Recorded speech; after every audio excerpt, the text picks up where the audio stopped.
Le dolía la barriguita. Niño de 5 años murió tras recibir un disparo mientras dormía en Guayaquil.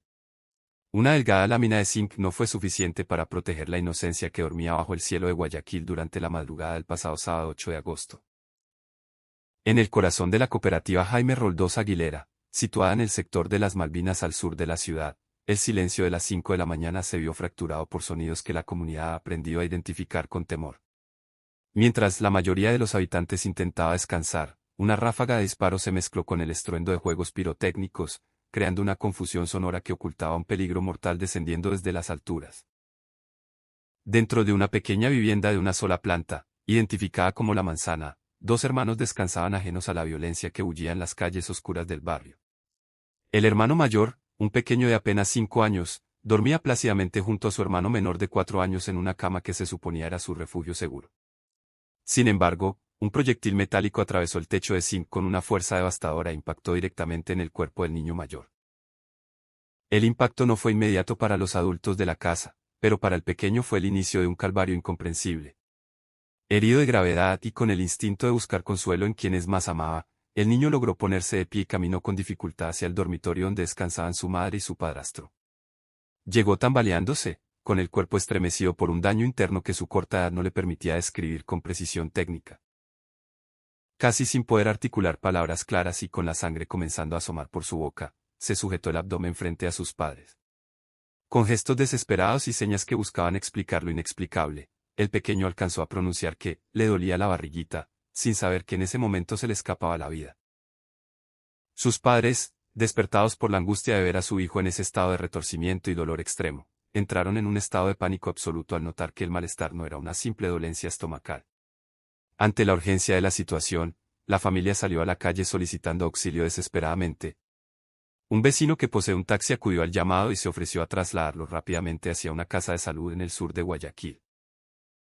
Fue durante ese trayecto angustiante, bajo la luz mortecina del vehículo, cuando los familiares descubrieron con horror la verdadera causa del sufrimiento, un orificio pequeño pero letal en el abdomen del niño. La comprensión de que un objeto externo había penetrado en su cuerpo transformó la preocupación en una carrera contra el tiempo que, lamentablemente, ya estaba perdida. Al ingresar al hospital, el personal médico de turno actuó con la celeridad que el caso ameritaba, pero los exámenes confirmaron que la bala estaba alojada profundamente en su cuerpo. A pesar de las maniobras de reanimación y los esfuerzos por detener la hemorragia interna, el fallecimiento del menor se confirmó pocos minutos después de su llegada al centro médico. La noticia dejó a la familia sumida en una conmoción total y a un hermano de 4 años que, en su inocencia, aún no comprende por qué su compañero de juego ya no despertó a su lado. Este suceso ha dejado una huella de dolor imborrable en una zona que se siente olvidada por las autoridades locales del sector. Los testimonios de los moradores de las Malvinas reflejan una realidad de zozobra constante. Relataron que en el sector es frecuente escuchar balaceras, pero la indignación crece al ver que las víctimas son seres inocentes que mueren dentro de sus propios hogares.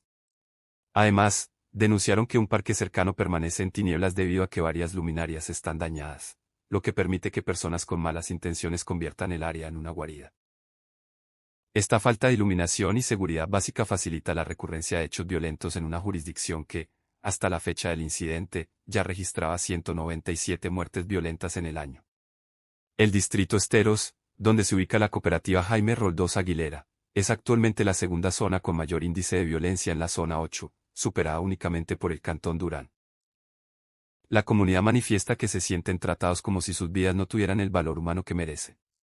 No es la primera vez que una tragedia de este tipo ocurre en las cercanías.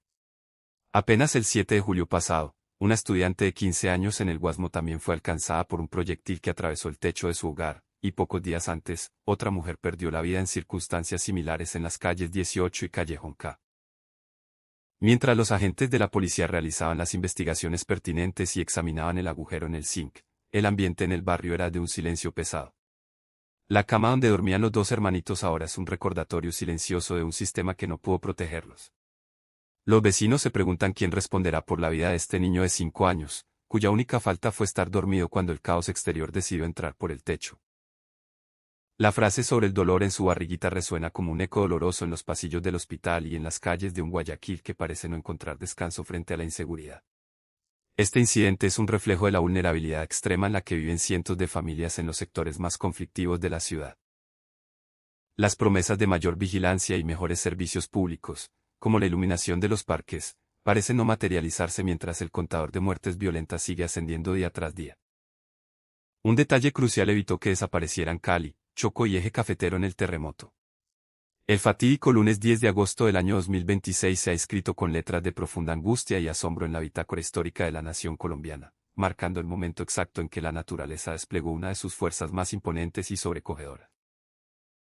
Fue en esa jornada cuando un movimiento telúrico de magnitud 7.4 en la escala de Richter sacudió las entrañas del suelo nacional, convirtiéndose de inmediato en un evento que los especialistas en sismología y geología no dudaron en calificar como el terremoto más potente y significativo registrado en lo que va corrido del siglo XXI.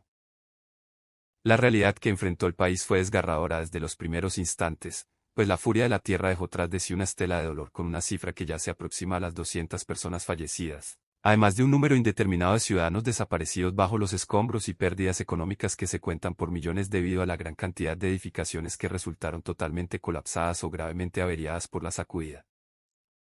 En medio de este escenario de crisis y luto nacional, surgió entre la comunidad científica y los habitantes de las regiones más afectadas una interrogante de vital importancia: ¿cuál fue la razón técnica por la cual centros urbanos de gran densidad poblacional no fueron borrados definitivamente del mapa ante una magnitud de tal envergadura?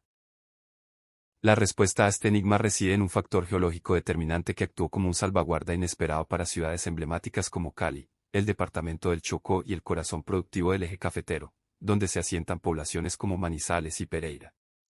Expertos en la materia han coincidido en señalar que estas áreas urbanas estuvieron a punto de enfrentar una destrucción total y absoluta, pero un detalle crucial de la naturaleza lo evitó: la gran profundidad a la que se originó el sismo. La explicación científica que sustenta este alivio parcial es fundamental para comprender el fenómeno en su totalidad. La magnitud registrada en los sismógrafos no es el único elemento que define la potencia destructiva de un temblor ni los daños que éste puede infligir en la superficie habitada por los seres humanos. Lo que verdaderamente incrementa o reduce la intensidad del movimiento que percibimos en el exterior es la profundidad específica en la que se localiza el hipocentro o punto de origen del sismo. En términos físicos sencillos, entre más profundo sea el nacimiento del movimiento telúrico, la onda sísmica llega con mucha más suavidad y debilidad a la superficie de la Tierra. Esto ocurre sencillamente porque la energía debe recorrer una distancia significativamente más larga a través de las diversas capas rocosas, lo que provoca que se debilite gradualmente a medida que avanza, perdiendo su ímpetu destructivo inicial. Por el contrario, cuando un temblor de tierra se desata en un punto mucho más cercano a la corteza terrestre, la onda expansiva recorre una distancia muy corta, permitiéndole alcanzar la superficie con una fuerza devastadora y generar un movimiento de sacudida mucho más violento en las estructuras humanas. El servicio geológico ha sido muy detallado al explicar que, si el origen de un temblor es profundo, las ondas sísmicas están obligadas a transitar un camino extenso hasta la superficie, lo que permite que, bajo ciertas condiciones geológicas, el movimiento se sienta con una intensidad bastante menor a la esperada por su magnitud nominal. En cambio, los sismos superficiales no dan margen a esta pérdida de energía y golpean con toda su potencia el suelo habitado.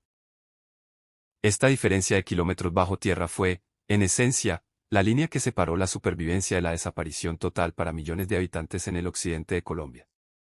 Para poner en perspectiva esta fortuna geográfica, los geólogos trajeron a colación la comparación con los eventos sufridos recientemente por la vecina República de Venezuela. En ese país se vivieron dos terremotos con magnitudes muy similares al colombiano, de 7.2 y 7.5 grados en la escala de Richter, pero con una diferencia que resultó catastrófica para ellos: sus profundidades fueron inferiores a los 20 kilómetros. Esa cercanía extrema a la superficie garantizó que las ondas sísmicas llegaran con una rapidez aterradora y sacudieran todo el territorio con una fuerza indomable, provocando daños mucho más severos que los vistos en esta ocasión en suelo colombiano.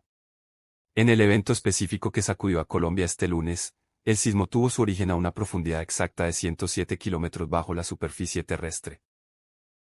Este largo recorrido de más de 100 kilómetros permitió que la onda sísmica se debilitara de forma considerable durante su ascenso, ayudando así a prevenir un desastre de proporciones totales para la nación, aun cuando los daños reportados siguen siendo considerables y las pérdidas humanas muy dolorosas.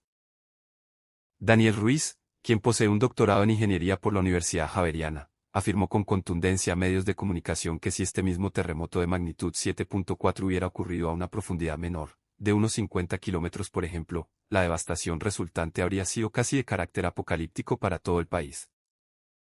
El ingeniero Ruiz enfatizó que fue una verdadera fortuna que el origen del sismo se situara a más de 100 kilómetros de profundidad, pues esta circunstancia permitió que la energía sísmica se irradiara por un área geográfica mucho más extensa antes de que las ondas lograran impactar la superficie. Colombia permanece hoy en alerta por las réplicas, agradeciendo al destino geológico que protegió a sus ciudades de la desaparición total.